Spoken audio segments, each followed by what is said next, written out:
কিন্তু অত্যন্ত দুঃখের বিষয়, পরিতাপের বিষয়, আওয়ামী লীগ নিষিদ্ধের প্রশ্নে এই অন্তর্বর্তীকালীন সরকার 9 মাস পেরিয়ে গেলেও চূড়ান্ত সিদ্ধান্ত আমাদের জানাতে তারা পারে নাই।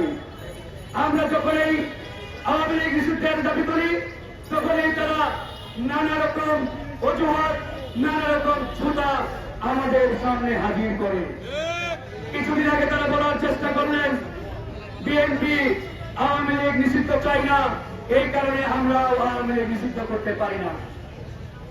এরপরে আমরা যখন বিএনপিকে আহ্বান জানালাম যে আপনাদের হয় বিএনপিকে সিদ্ধান্ত নিতে হবে তারা আওয়ামী লীগ নিষিদ্ধের পক্ষে নাকি আওয়ামী লীগ নিষিদ্ধের বিরুদ্ধে, এরপরে বিএনপিও তাদের জায়গা থেকে জনগণের ডিমান্ড আকাঙ্ক্ষার প্রতি শ্রদ্ধা রেখে আওয়ামী লীগ নিষিদ্ধের প্রশ্নে তাদের অবস্থান তারা ক্লিয়ার করলেন।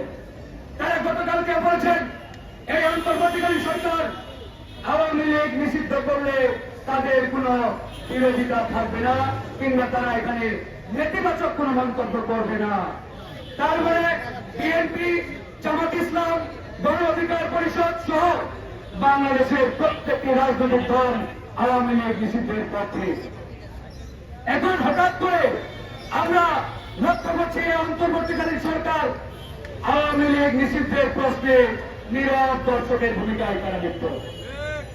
এখান থেকেই আমাদের সন্দেহ এবং সংশয় সৃষ্টি হয়েছে এই অন্তর্বর্তীকালীন সরকার আদৌ আওয়ামী লীগ নিষিদ্ধের পক্ষে কিনা। প্রিয় বন্ধুগণ, আপনারা গতকালকে দেখেছেন এই আন্দোলনের একমাত্র হকদার দাবিদার যারা করে থাকে সেই সমন্বয়করা যমুনার সামনে আন্দোলনের ডাক দিয়েছিল। তারা ঘোষণা দিল আমাদের জীবন চলে যাবে, আমাদের জীবন যদি চলেও যায় তারপরেও আওয়ামী লীগ নিষিদ্ধের ঘোষণা ছাড়া আমরা প্রধান উপদেষ্টার বাসভবন কিংবা যমুনার সামনে আমাদের অবস্থান কর্মসূচি ছাড়ব না। তখন অনেকেই আমাদের গণ অধিকারকে বারবার আহ্বান জানালেন, ভাই আপনারাও তাদের সাথে একত্রিত হন, তাদের আন্দোলনে সামিল হন। আমরা ঠিক তখনই বলেছিলাম এই যে ছাত্র নেতারা যারা যমুনার সামনে অবস্থান কর্মসূচির ঘোষণা দিয়েছে এদের উপরে আমাদের কোনো বিশ্বাস নেই, এদের উপরে আমাদের ন্যূনতম কোনো আস্থা নেই। কারণ এরা জনগণকে ডেকে আন্দোলনের ঘোষণা দিবে, এরপরে সরকারের একটা ফোন করে পেলে আবার আন্দোলন ফুটিয়ে তারা বাড়ি ফিরে যাবে। আমরা যে আশঙ্কা করেছিলাম সেই আশঙ্কাকেই বাস্তবায়ন হয়েছে। আপনারা গতকালকে দেখেছেন বিকালের মধ্যেই তারা যমুনা ছেড়ে দিয়ে তারা সবাই ফিরে গেছে, এরপরে সবার অবস্থান নিয়েছে ইত্যাদি। কিন্তু আমাদের প্রশ্ন এই যে তারা যমুনার সামনে অবস্থান নেওয়ার ঘোষণা দিয়ে আবার যমুনার সামনে তারা তাদের অবস্থান কর্মসূচি প্রত্যাহার করলেন, এখান থেকে পরিষ্কার তারা তলে তলে আওয়ামী লীগ নিষিদ্ধ হোক এটা চায় না। তারা যদি চাইতো আওয়ামী লীগ নিষিদ্ধ হোক, আওয়ামী লীগকে নিষিদ্ধ করতেই হবে, তাহলে তারা কালকে যমুনার সামনে অবস্থান ত্যাগ করত না। এই বন্ধুগণ, আপনারা দেখেছেন গণ অধিকার পরিষদ ঘোষণা দিয়েছিল পল্টন মোড়ে আমাদের অবস্থান কর্মসূচি এবং অবরোধ হবে। আমরা যখন অবরোধ করতে চাই এই সরকারের পুলিশ বাহিনী হাসিনার মতো পেটুয়া বাহিনীর ভূমিকায় আমাদের উপরে হামলা চালিয়েছে, আমাদের 9 জন সহযোদ্ধাকে আহত করেছে, তারপরেও পল্টন মোড় আমরা ছাড়ি নাই। আর উল্টো দিকে আমরা লক্ষ্য করলাম ওই সমন্বয়ক নামধারী ওই সমন্বয়কদের অবস্থান কর্মসূচিতে সিটি কর্পোরেশন ঠান্ডা পানি ছিটাচ্ছে, পুলিশ প্রটোকল দিয়ে আন্দোলন করাচ্ছে। এই হচ্ছে তাদের অবস্থা। একদিকে আন্দোলনে হামলা আর একদিকে ঠান্ডা হাওয়া, যেন এখানে জান্নাতি আন্দোলন শুরু হয়েছে। সেখান থেকে আমাদের সন্দেহের শতভাগ নিশ্চয়তা আমরা পেয়েছি।